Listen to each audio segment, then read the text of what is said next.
आज हम करेंगे मैं सबसे छोटी हूँ के प्रश्न उत्तर। सबसे इसका पहला प्रश्न है, कविता में सबसे छोटे होने की कल्पना क्यों की गई है? आंसर, कविता में सबसे छोटे होने की कल्पना इसलिए की गई है ताकि बच्चे को हमेशा माँ का साथ और प्यार मिलता रहे।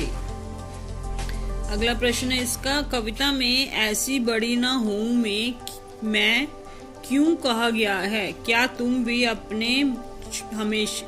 भी हमेशा छोटे बने रहना पसंद करोगे?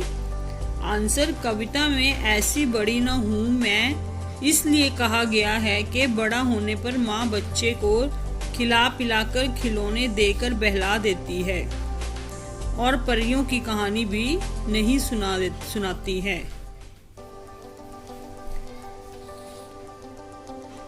हाँ, हम भी हमेशा छोटे बने रहना पसंद करेंगे जिससे हमें माँ का प्यार मिलता रहे। तीसरा है, आशय स्पष्ट करो।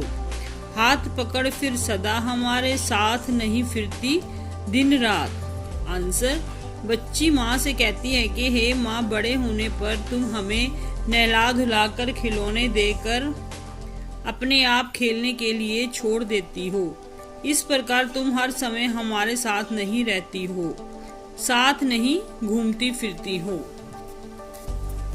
इससे अगला प्रश्न है, अपने छुटपन में बच्चे अपनी माँ के बहुत करीब होते हैं। इस कविता में नजदीकी की कौन कौन सी स्थितियाँ बताई गई हैं?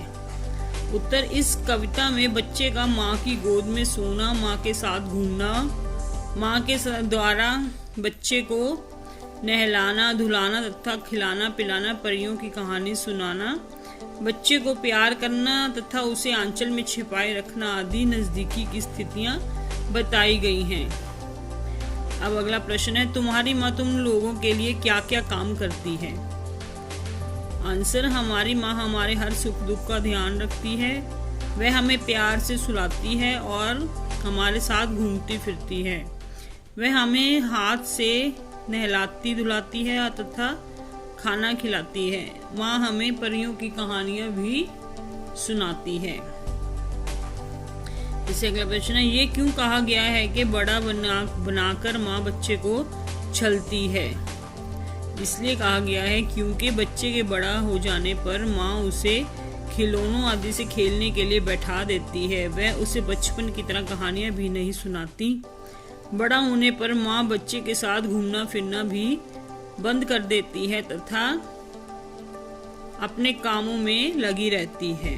तीसरा प्रश्न है इसका, उन क्रियाओं को गिनाओ जो इस कविता में माँ अपनी छोटी बच्ची या बच्ची के लिए करती है। उत्तर, माँ अपनी छोटी बच्ची या बच्चे को खाना खिलाना, नहलाना धुलाना, सज्जित करना तथा खिलौने आदि देने का कार्य करती है।